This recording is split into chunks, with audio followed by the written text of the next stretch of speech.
Hi friends, అది September 24, 2003 అమెరికాలోని ఓటా military base camp వైపుకు ఆకాశం నుంచి క్యాప్సూల్ ఆకారంలో ఉన్న ఒక ఆబ్జెక్ట్ దూసుకొస్తోంది. అది గంటకు 44,500 కిలోమీటర్ల స్పీడ్తో అట్మాస్ఫియర్ను చీల్చుకుంటూ మిలిటరీ బేస్ వైపు వచ్చేస్తుంది. నాసా ఇన్ఫ్రారెడ్ శాటిలైట్ ద్వారా దూసుకొస్తున్న ఆ ఆబ్జెక్ట్ను ట్రాక్ చేయడం మొదలుపెట్టింది. ఇలా ఒక అన్నోన్ ఆబ్జెక్ట్ వారిపైకి దూసుకొస్తుంటే ఎవరైనా దాన్ని ఎలా పక్కకు తప్పించాలా అని కంగారు పడిపోతారు.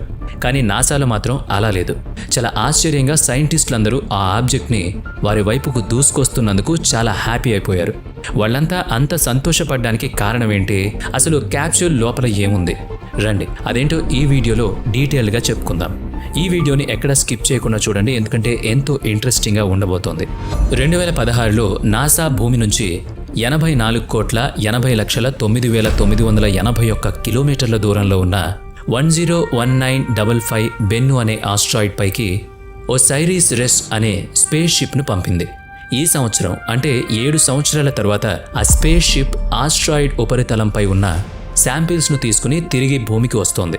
అందుకే సైంటిస్టులు కంగారు పడకుండా హ్యాపీగా ఫీల్ అయ్యారన్నమాట. అసలు ఈ ఆస్ట్రాయిడ్నే శాస్త్రవేత్తలు ప్రయోగానికి ఎందుకు ఎంచుకున్నారు? నాసా చేసిన రీసెర్చ్ ప్రకారం ఫ్యూచర్లో భూమిని ఢీకొట్టడానికి అవకాశాలు ఉన్న ఆస్ట్రాయిడ్లలో ఎక్కువ అవకాశాలు ఉన్నది ఈ బెన్సు ఆస్ట్రాయిడ్కే కాబట్టి. అందుకే మన సోలార్ సిస్టంలో ఉన్న అన్నిటికంటే భూమికి అత్యంత ప్రమాదకరమైంది ఈ ఆస్ట్రాయిడ్ అంటున్నారు. అంతేకాదు మానవాళికి మనుగడను కూడా ప్రమాదకరమైనట. అసలు ఈ ఆస్ట్రాయిడ్ స్పేస్ క్రాఫ్ట్ కథ ఎక్కడ మొదలైందో చూద్దాం.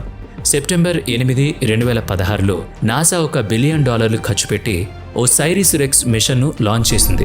సోలార్ సిస్టంలో ఉన్న ఒక ఆస్ట్రాయిడ్ నుంచి శాంపిల్స్ను భూమిపైకి తీసుకురావడానికి నాసా ప్రయోగించిన మొట్టమొదటి మిషన్ ఇది. ఈ మిషన్కు 2 మెయిన్ ఆబ్జెక్ట్స్ ఉన్నాయి. మొదటిది భూమికి దగ్గరలో ఉన్న ఈ 101955 బెన్ను ఆస్ట్రాయిడ్ సర్ఫేస్ పైన స్పేస్ షిప్ సేఫ్గా ల్యాండ్ అయ్యి శాంపిల్స్ను కలెక్ట్ చేయడం. రెండోది సేకరించిన శాంపిల్స్ను అంతే సేఫ్గా భూమికి తిరిగి తీసుకురావడం. 2016లో మిషన్ లాంచ్ చేసిన తర్వాత ఒసైరిస్ స్పేస్ క్రాఫ్ట్ ప్రయాణం డీప్ స్పేస్లోకి బెన్ను ఆస్ట్రాయిడ్ వైపు మొదలైంది. అలా ఎర్త్కి మార్స్కి మధ్యలో highly radiation, extreme cold and horrifying కండిషన్లలో డీప్ స్పేస్ జర్నీ 2 సంవత్సరాల పాటు జరిగింది. అలా ప్రయాణిస్తూ ఈ స్పేస్ క్రాఫ్ట్ డిసెంబర్ 3, 2018లో ఐఫిల్ టవర్ కంటే పొడవు 500 మీటర్ల వెడల్పున్న బెన్ను ఆస్ట్రాయిడ్ ఆర్బిట్లోకి ప్రవేశించింది. అలా ఆర్బిట్లో తిరుగుతూనే స్పేస్ క్రాఫ్ట్లో ఉన్న డివైజెస్ స్పేస్లో చుట్టుపక్కల ఉన్న ఆబ్జెక్ట్లను అబ్జర్వేషన్ చేయడం మొదలుపెట్టాయి. అలాగే అక్కడ సమాచారాన్ని అంతటినీ నాసాకు చేరవేయడం కూడా మొదలుపెట్టింది. అలా 2019లో స్పేస్ క్రాఫ్ట్ పంపిన ఒక ఇన్ఫర్మేషన్ చూసిన నాసా సైంటిస్టులు చాలా ఆశ్చర్యపోయారు. అంతలా ఆశ్చర్యపరిచిన విషయం ఏంటో తెలుసా? Black hole. అవును, బెన్ను ఆస్ట్రాయిడ్పై పరిశోధనలు చేయడానికి వెళ్లిన ఒసైరిస్ స్పేస్ షిప్లో ఉన్న రెగ్యులిత్ ఎక్స్రే స్పెక్సోమీటర్, దీన్నే రేసెక్స్ అంటారు. ఈ డివైస్ బ్లాక్ హోల్ను కనిపెట్టింది. ఈ బ్లాక్ హోల్ మన సోలార్ సిస్టమ్ నుంచి 30,000 లైట్ ఇయర్స్ దూరంలో ఉంది. దీని పేరు MAXJ 0637043. ఒసైరిస్ రేసెక్స్ స్పేస్ షిప్ చేసిన మరికొన్ని పరిశోధనల గురించి ఇప్పుడు చూద్దాం. బెన్ను కార్బన్ రీచ్ ఆస్ట్రాయిడ్ అని నాసా పరిశోధకులు చెబుతున్నారు. దాని మొత్తం మాస్లో 5 నుంచి 10% వరకు కార్బన్ కంటెంట్ ఉందట. అందువల్లనే ఈ ఆస్ట్రాయిడ్ చూడడానికి చాలా డార్క్ కలర్లో ఉంది. దీనివలన ఒక డిసడ్వాంటేజ్ ఉంది. ఈ ఆస్ట్రాయిడ్ పైన పడే లైటింగ్ను 94% తన లోపలికి అబ్జర్వ్ చేసేసుకుంటుంది. దీనివలన మానవుడి కంటికి గానీ నార్మల్ టెలిస్కోప్కి గానీ ఈ ఆస్ట్రాయిడ్ ఆల్మోస్ట్ ఇన్విజిబుల్. ఆర్బిట్ నుంచి అబ్జర్వ్ చేయడం అయిన తర్వాత space craft next step asteroid surface పైన ల్యాండ్ అవ్వడం. నాసా కంటే ముందే జపాన్ 2 సార్లు ఆస్ట్రాయిడ్స్ మీదకి స్పేస్ షిప్లను సక్సెస్ఫుల్గా పంపించడం, అలాగే శాంపిల్స్ని కూడా సేకరించడం చేసింది. హయాబుసా 1 అనే స్పేస్ షిప్ను మే 9, 2003లో ప్రయోగించారు. ఇది భూమి నుంచి 42 మిలియన్ కిలోమీటర్ల దూరంలో మార్స్ మరియు జూపిటర్కి మధ్య ఆస్ట్రాయిడ్ బెల్ట్లో ఉన్న ఇతోకోవా అనే ఆస్ట్రాయిడ్ పైన 2005లో ల్యాండ్ అయింది. అక్కడున్న సాయిల్ అండ్ రాక్ శాంపిల్స్ని కలెక్ట్ చేసి 2010లో తిరిగి భూమి మీదకు వచ్చింది. తిరిగి డిసెంబర్ 3, 2014 హయాబుసా 2 స్పేస్ క్రాఫ్ట్ను జపాన్ లాంచ్ చేసింది. లాంచ్ అయిన 4 ఏళ్ల తర్వాత 1.9 ఆస్ట్రోనామికల్ యూనిట్ దూరంలో 162173 రిప్యూ అనే ఆస్ట్రాయిడ్ మీదకి ల్యాండ్ అయింది. అలాగే అక్కడి నుంచి సాయిల్, రాక్ శాంపిల్స్ను కలెక్ట్ చేసుకుని డిసెంబర్ 6, 2020లో భూమికి చేరుకుంది. ఈ 2 విజయవంతమైన మిషన్స్ నుంచి తెలుసుకున్న ఇన్ఫర్మేషన్ సాయంతో నాసా ప్రయోగించిన ఒసైరి ఎక్సా మిషన్ ల్యాండింగ్ అల్గారిథం తయారు చేసుకున్నారు. కానీ బెన్ను ఆస్ట్రాయిడ్ సర్ఫేస్ ఇతోకోవా ఆస్ట్రాయిడ్స్ ఉపరితలంలా సాఫ్ట్గా లేదు.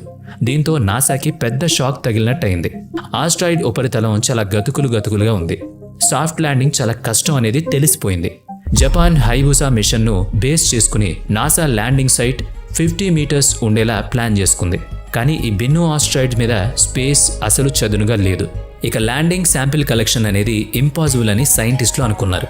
ఇప్పుడు మ్యూజిషియన్, సాంగ్ రైటర్ అయిన బ్రెయిన్ మే నాసాకు హెల్ప్ చేశారు. మ్యూజిషియన్ స్పేస్ క్రాఫ్ట్ ల్యాండింగ్కి ఎలా సహాయం చేస్తారనుకుంటున్నారా? కానీ ఈ మ్యూజిషియన్ ఆస్ట్రోఫిజిక్స్లో PhD హోల్డర్ కూడా. ఈయన నాసాకిచ్చిన ఐడియా ఏంటంటే ల్యాండింగ్ స్పేస్ కోసం ఈ ఆస్ట్రాయిడ్ సర్ఫేస్ పైన స్టీరియోస్కోపిక్ ఇమేజింగ్ చేయడం ద్వారా రికార్డ్ అయిన ఫొటోస్ను 3Dలో ప్లే చేసి హ్యూమన్ ఐ ప్రాస్పెక్టివ్లో చూడొచ్చు. దీని వలన ఆస్ట్రాయిడ్ మీద ఉన్న ఆప్టికల్స్ను చాలా క్లియర్గా అన్ని యాంగిల్స్లో చూడొచ్చు. డాక్టర్ బ్రెయిన్ మే చెప్పిన ఈ ఐడియా నిజంగా పనిచేస్తుంది. ఈ స్టీరియోస్కోపిక్ ఇమేజింగ్ ద్వారా ల్యాండింగ్ కోసం నాసా ఒక చిన్న ప్లేస్ని, అంటే 10 మీటర్ల వైడ్ ఉన్న ఒక ప్లేస్ని ఎంచుకుంది. ముందుగా ప్లాన్ చేసుకున్న ప్రకారం అయితే 50 metres wide land spacecraft landing కోసం కావాలి. కానీ వేరే మార్గంలో లేక ఆ చిన్న ప్లేస్లో ల్యాండింగ్ ప్రాసెస్ను స్టార్ట్ చేశారు సైంటిస్టులు. ఫైనల్లీ స్పేస్ క్రాఫ్ట్ ఆస్ట్రాయిడ్ ఉపరితలంపై ల్యాండ్ అయింది. కానీ ల్యాండ్ అయిన వెంటనే స్పేస్ క్రాఫ్ట్ సర్ఫేస్లోకి 19 ఇంచెస్ లోపలికి దూసుకుపోయింది. ల్యాండింగ్ స్పీడ్కి చుట్టుపక్కల రాళ్లన్నీ పైకి ఎగిరాయి. అక్కడే ఒక అడ్వాంటేజ్ కూడా జరిగింది. స్పేస్ క్రాఫ్ట్లో ఉన్న శాంపిల్ కలెక్షన్ హెడ్ పైకి లేచిన శాండ్ని, రాక్స్ని తన లోపలికి సక్ చేసుకుంది. శాంపిల్స్ని కలెక్ట్ చేయడం అయిపోయింది. ఇక ఆ శాంపిల్స్ భూమికి సేఫ్గా రావడమే పెండింగ్. స్పేస్ షిప్లో ఉన్న SR క్యాప్సిల్స్ శాంపిల్స్ని తీసుకుని భూమి మీద రావడానికి మళ్ళీ కొన్ని బిలియన్ కిలోమీటర్లు డీప్ స్పేస్ ప్రయాణం మొదలు పెట్టాలి. సెప్టెంబర్ 24, 2023న 1,01,000 కిలోమీటర్ల దూరం నుంచి space craft sample return capsules earth atmosphere వైపుకు రిలీజ్ చేసింది. దీని తర్వాత సుమారుగా గంటకు 43,450 కిలోమీటర్ల వేగంతో ఈ క్యాప్సూల్ ప్రయాణం చేయడం మొదలుపెట్టింది. ఎర్త్ అట్మాస్ఫియర్లోకి ఎంటర్ అయి డిసైడెడ్ ల్యాండింగ్ లొకేషన్కి, అంటే department of defence Utah testing training రేంజ్లోకి రావడం మొదలుపెట్టింది. అలా వేగంగా ప్రయాణం అవుతున్న క్యాప్సూల్ ఫిక్షన్ వలన బయట ఉన్న షీల్డ్ 2900 డిగ్రీ సెల్సియస్ వేడితో మంటలు రావడం మొదలైంది. భూమి నుంచి 20,000 కిలోమీటర్ల దూరంలో వచ్చినప్పటికీ క్యాప్సూల్లో ముందుగానే ఫిక్స్ అయి ఉన్న పారాషూట్ ఓపెన్ అయి క్యాప్సూల్ స్పీడ్ తగ్గించుకుంటూ వచ్చింది. భూమి వాతావరణంలోకి ఎంటర్ అయిన 10 నిమిషాల సమయానికి క్యాప్సూల్ సేఫ్గా ఊటా మిలిటరీ ట్రైనింగ్ రేంజ్లోకి వచ్చి ల్యాండ్ అయింది.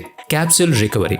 క్యాప్సూల్ ల్యాండ్ అయిన తరువాత క్యాప్సూల్ చల్లబడి వరకు ఆగి నాసా సైంటిస్టులు ప్రొటెక్టివ్ సూట్స్ వేసుకుని క్యాప్సూల్ను రికవర్ చేసుకున్నారు.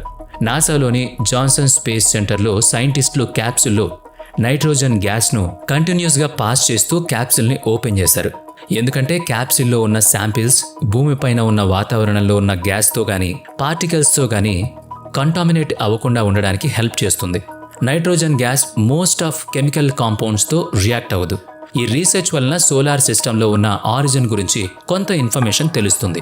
ఈ రీసెర్చ్ ప్రకారం బెన్ను ఆస్ట్రాయిడ్ ఏజ్ 4.5 బిలియన్ ఇయర్స్ అని తెలుస్తుంది.